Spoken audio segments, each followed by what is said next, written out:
All right, Nigeria is entering a defining moment in its democratic journey as President Bola Tinubu faces mounting pressure from an increasingly vocal opposition coalition. What began as scattered political resistance is fast becoming a structured alliance.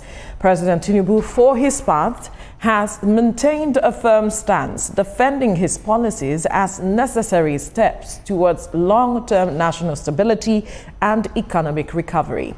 But his allies argue that resistance to reform is expected, especially when vested interests are threatened.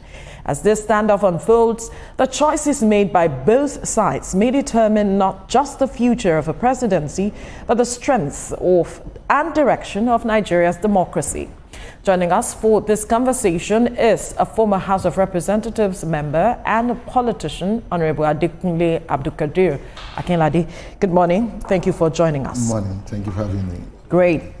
Now, let's begin with the talk of the coalition that a lot of persons are beginning to say that they're seemingly beginning to get that structure and firm stance towards the 2027 election. Recall that even the APC in, I think, 2013 or so, had formed a coalition and was able to wrest power off the PDP. And so the question is, this new coalition that we are seeing gradually gathering steam, will they be able to also wrest power from the APC as we speak? And is this their move in the interest of the nation or personal interest? Thank you for the question, and thank you for having me. I, as a politician myself and a former member of House of Reps, I've had the privilege to interact with many of these individuals. In the last couple of months, I've had the opportunity to meet with some of the leaders of the opposition, and the coalition body, as we say. I do not believe that with what I'm seeing and what is playing out, that they will be able to unseat this administration, because the individuals, like what happened in 2013, where you had established structures, parties, coming in to form that coalition in 2013. What you have now are individuals. These are individuals who served in the last administration for 8 years. These are individuals who had been within this political space in the last 30, 40 years. And when you have people where they feel, some people are influenced by, aggrieved that they're not being patronized, as some are driven by ambition and all that. And it's an individual thing. What I'm seeing, as you say. It's an individual thing, and if that is the case, I don't see how they will be able to pull anything major in the next 12 months. Because by this time next year, the primaries are over and all that, and we're talking about the election and campaign fully. So I'm not really convinced at this point in time that they'll be able to do anything different. And they're still trying to find their footings. So I don't think, and I don't believe they're doing this for Nigeria. But it's about individual. Politics is about who gets what, when, and how. And that's what I think is playing out. These men feel, it's my time, we need to. And there's something more important that we're seeing playing out again. Majority of these men, or these individuals and women, are in their 60s and 70s, some are in their 80s. And they know that 2027 might be the last opportunity for many of these men. And by 2031, you will see a new class of agitation for somebody more younger. Someone will say someone under 60 should be talking about being president of Nigeria.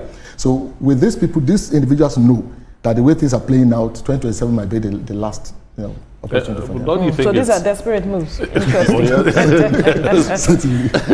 Somebody told me that this crop of politicians we have a mentality of not allowing the younger ones to have access to power. Do you agree with that? Number two, yes, there might be individuals that are coming together to form a coalition, but you and I know there is drop of waters that form an ocean. I really enjoy seeing politicians showing optimism about things. Are we looking at political optimism and saying, no, they can't do anything? Let me take the first one. I don't believe that the fact that you don't see more younger people in power or in position of power is because someone is trying to stop them. I think it's because we so monetize our political space. When majority of these men today who who are at the ends of affairs today, 30, 40 years ago, they were all in their 30s, 30s, 20s when they started. But today, even at 40, even at 50, I have an experience back many years ago, back in Ogun State, when they were having some political discussions. I think I was about 42 or 43 then, and we came in and someone said, no, you guys should go out, that we should excuse them, that is. So that's what you see. That place more in the south, not in the northern part of the country, more in the southwest, where you believe if you have to get to a certain age before you can sit with elders. Unlike in the north, where even at 21, 22, once you can sit down, we can pray together, everybody free, because of religion. In our culture, because of our culture in the south. Take Uru, the traditional, if you have to, maybe you have to be a certain age before you can be part of that group. But in the north, where everybody can sit down and pray, even at 15, 12, you can pray with them. Of course, you can listen to what the elders are doing. So it's not, I believe it's because it's been so monetized. That's why, you're not seeing a lot of, but if you look at what I see and what I've experienced and seen the last 20 years or 25 years, and that's what the present president, Asiwaju, has done in Lagos State, where you see someone build younger people, empower younger people, give them opportunity. And if I look at what I'm saying with most appointments now, I'm seeing younger people in the 30s, 40s. I'm surprised what I see. Heading agencies, people in their 30s, 40s, heading agencies. Now, what you see playing out in the next 5, 6 years, these people will have been, most of them will be in their early 40s, some of them in their late 40s. They are the people that will be looking forward and more emboldened to want to take over. So I don't feel that maybe it's because the way the system is screwed against us. We just need someone who has that understanding to give opportunity to more younger people. And the second question. Political optimism, the coalition is not strong. I being one who had played a little bit, at least I've been involved in four cycle of elections. 2011, I supported Senator Blake Amosu when he ran for governor. Then 2015, I was in the House of Reps, I ran. 2019, I ran as governor, under APM 2019. 2023, deputy governor under PDP. So I have been there and I've seen that politicians are one of the most optimistic human beings you can think of. We are one of them. So we believe anything is possible. We believe. Yes.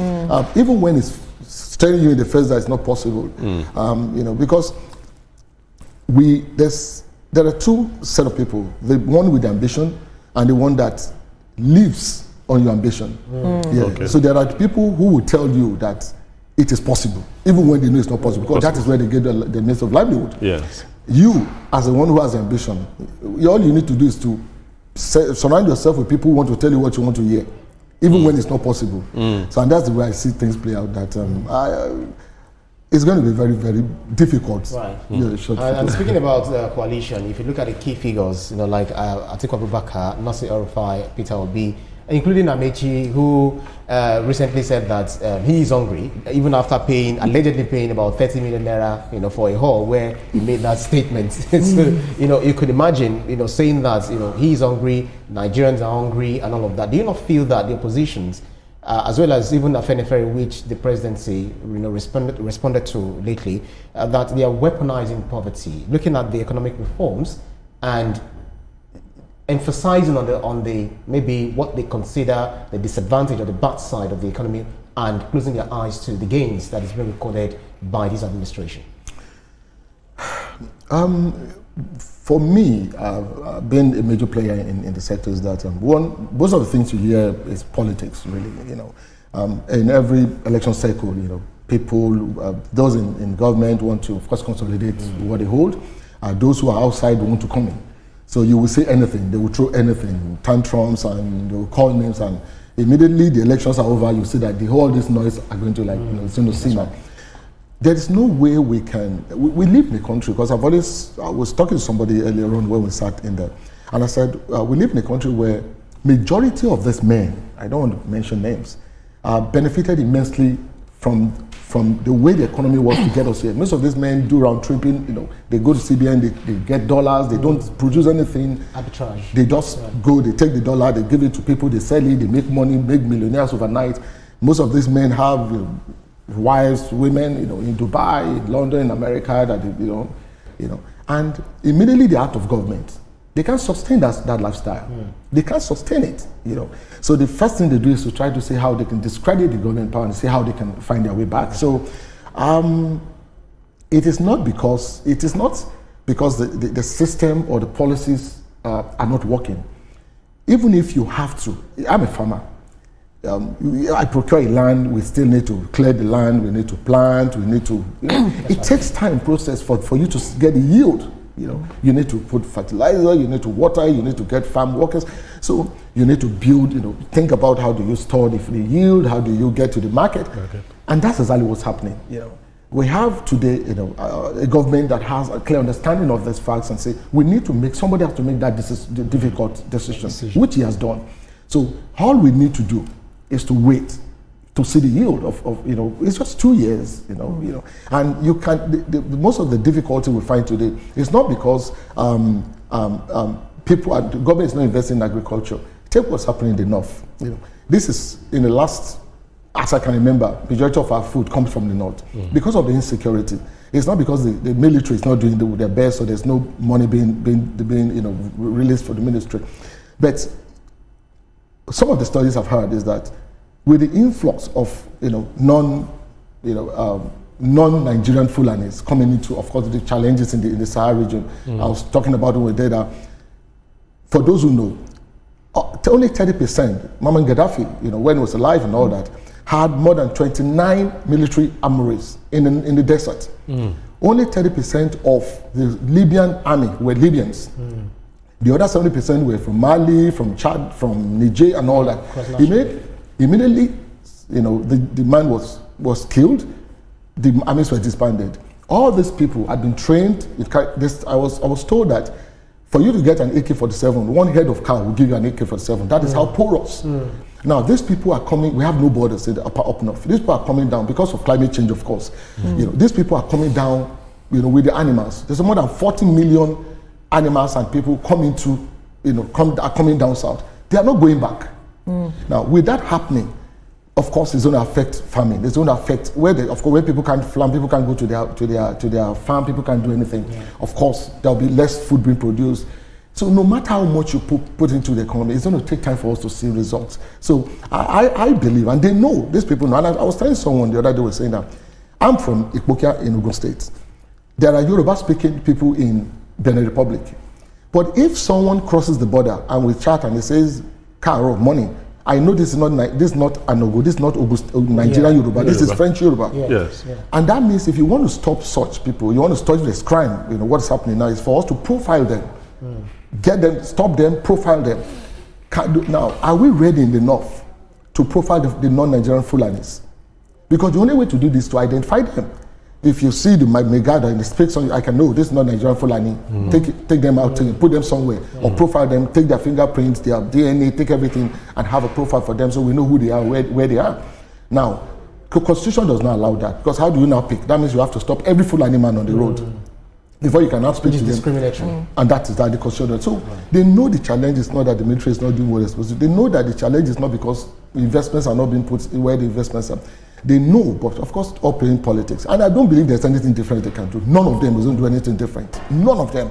So we just have to be patient and allow us to start to see results from what this administration is doing. Well, if you say they are not going to do anything different, there are those who might want to argue that with you, because even the presidency is asking them to give them ideas on these criticisms that they've been throwing at them at the end of the day. But let's get your own perspective of the government's efforts so far in the past 2 years. For instance, the president rather spoke recently on May 29th saying that Nigerians should need to be patient, even much more. And there are those asking, our patience is wearing thin as it is. How much longer do we need to wait? You have said that we just need to even wait to see some of the result. But how much longer? What should this administration do to build on what it's already doing that would impact the lives of the average Nigerian? What Nigerians want is not even menu. They just want food on their table, be able to access light and anything that they need. That's all. They are not asking for much. If you look at it this way, that the president, you know, he's not the one that's going to interface at the Ministry of Agric. The president, I mean, as a person, You know, he's not the one that's going to interface with, you know, at least you have civil servants, you have people whose job it is to implement the policies of government. And you have the National Assembly, you have the judiciary and all that. So what I'm trying to say is that regardless of how well-intentioned a policy is, you still need the people have to get to a point where we accept that this is our country and we need to do things right. We haven't done that? I'm not saying that because I have a farm, you know, back in Ogun State, and we tried as much as we could then to get support, to get funding, to get. It's as if there's a process, deliberate process in place to frustrate some of governmental policies. And of course, you must understand again that you can't just wake one morning as a government and say, oh, you want to fire everybody in a ministry, you want to fire everybody in one agency of government. You can't do that. So it still boils down to the people themselves. We must understand this is our country, and those who have the responsibility to implement these policies must have the conviction in their heart that we must do what is right as a people for the benefit of, and that's why at times I'm scared. When I hear some things happen, I see some things happen, I feel as if there's deliberate, a deliberate attempt to undermine. Let me use that word guidely. Undermine the effort of this administration. And if you look at if you look at the trend, if you look at what has happened, it's happening in the last couple of months. Yeah. Once the election period, the next election is coming, you'll see that the speed of killing will increase. The speed of a lot will just change, just to show that the government is not doing well and all that. So it is not. So are you are seemingly alluding to some of the statement made by some persons, but like the Plateau State Governor and even I think Matabale, or who right now, the Borno State Governor, yes, who said that politicians are part of those who are fueling these insecurity situations. I have no doubt that could be a possibility, because the only way, if you look at what happened during the Jonathan administration, yes, of course, there were a lot of things happening before then, even during Obasanjo. But when it came to with the Chibok, quite unfortunately, with this Chibok story, immediately that incident occurred, there was global outcry. There was as if the government have done nothing, and the whole world was like, and it was like, this man must go, the man cannot secure the country and all that. And immediately the next administration came in, it's as if everything went quiet. Yeah. And then we went to the shape of the Buhari administration and all that. So you will see this happening. It's just unfortunate that lives are being, people, I don't just know what to use. So it's deliberate, I believe it's deliberate, and it's unfortunate that as a people, we could do this to ourselves for any reason, for power, for any reason. When human beings use other human beings as a bargaining chip, it becomes really sad. Yeah. Would you score this administration high in marketing their policies before selling it? That's the first one I want to know. And the opposition, it is obvious, have identified hunger as the big topic at which they are going to campaign with. What is APC going to use to counter that? I believe, see, if you look at, because as a student of power, and political economy, I see the president as a man who when it makes up his mind to do something, he goes ahead and he just goes ahead and do what he believes is in the best interest of the nation or of the people. And I believe there are people whose job it is to market and to sell, the policies of government, and I want to believe they are doing their best. But if you look at it again from another angle about the issue of hunger, the question I ask when I hear the opposition, talk about, crying about hunger and all this, not one of them, I've not heard one, who had come up to say this is what I will do differently. Not one. They say, let's save Nigeria, let's salvage Nigeria, let's secure Nigeria. The question is how? It's easy for you to say, we can turn this round, we can turn that round.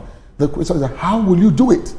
If you come out and tell us, then you will see, even within your own ideas and what you're trying to pass across, that it might not really work. Maybe the strategy is to sell the hunger thing for a while, make it sink into the minds of the people, and when it looks as if it is a terrible, very terrible situation and this administration is not answering to it, then they'll come out with the how. Don't you think so? But I believe that there are a lot of policies of this administration that is going to come before very soon. Yeah. Because a lot has been done. It will take time because these are not most of the policies of this administration are not just quick wins. Yes. Are not just things you just do because you wanted to see result tomorrow. No. That's right. They are deep rooted.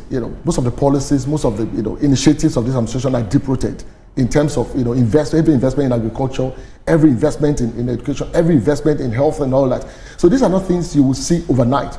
But if you look at what is happening around, people, there seems to be, I met with the chairman of Cassava, one of the Cassava Association or something, I don't know, something about Cassava. Yeah. I met with him in Abuja a couple of weeks ago and we were talking about, and he was telling me what, the huge investments and things that are happening in that sector.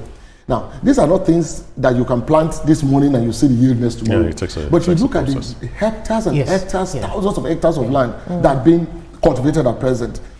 It might take about 7, 8, 9 months, 12 months for you to see the yield, and then even before you feel impact, of course, when they harvest, they need to sell, they need to process for starch, they need to process for food and all that. It might take up to 1.5 years for you to see it, but by the time you see the ripple effect on the economy, it's huge. It's huge. But as politicians, nobody's going to tell you, oh, this, my people used to, one of my former principals used to say that your enemy does not see how high, whatever, if you build a 100 story building, your enemy will not see it. Your enemy will say, he will look at it and say he can't see anything. That's what I'm saying. But so that's the issue here, that I believe that there's a lot happening. The issue of hunger, which is being weaponized by the opposition now, and the hunger and all that, it's the question I will ask if I ask you is that you've been in government 8 years, you've been in government at least. What did you do? What have you done different? What do you have to show? What have you done differently? That's right. Ask all of them. Every one of them has served one capacity or the other in government. Every one of them. What have they done differently? What did they do? Even at the state level, where just one state, leave Nigeria, just a state where they were. That's right. Take one, for example, I do. You were a governor of a state. There were so much killings in that state that I used to think that that state was nothing, and you left in less than 2 years that you left. I've not had one day of killings in this Southern Kaduna.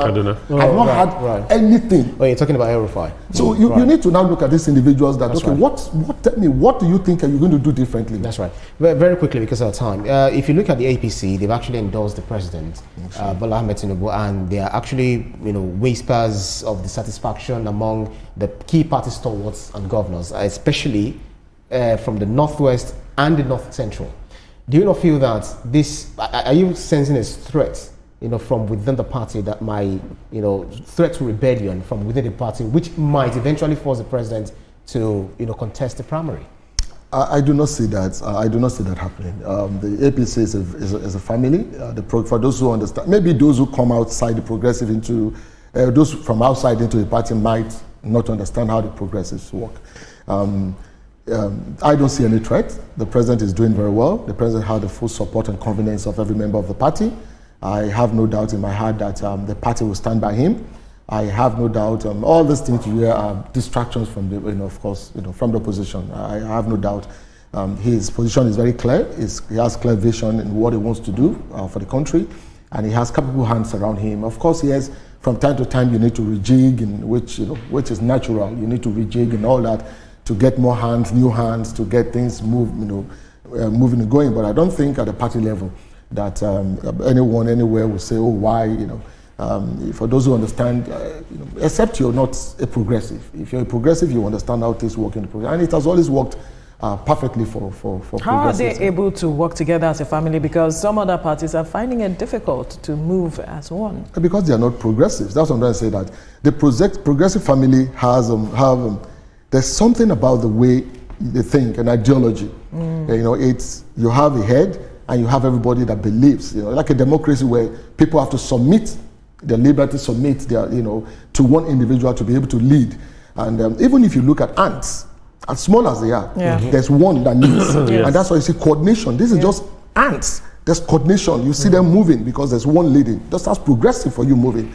But when you come to the other parties where you have, because of ambition, of course, self-entitlement, you have like 9 leaders. So when everybody comes, you see them spread out. Of course, they will not be able to achieve anything. But some of these people in the Progressives Party were from other parties that you made allusion to, the PDP. So they just come in and blend into the ideology? You have to see, if you have to be part of APC, you need to understand how things are done in APC, and you need to be able to, if you can't fit in, you have to leave.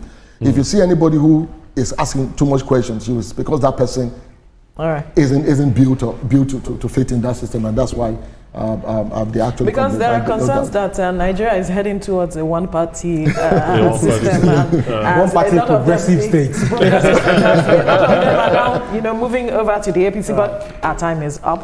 So we must thank you, Honorable Adekunle Abdulkabir Akinlade, former House of Reps member and politician. Thank you for your time on the program. Thank you so much for having me. All right, still ahead on TVC Breakfast, we'll explore the strategies shaping Nigeria's steel industry.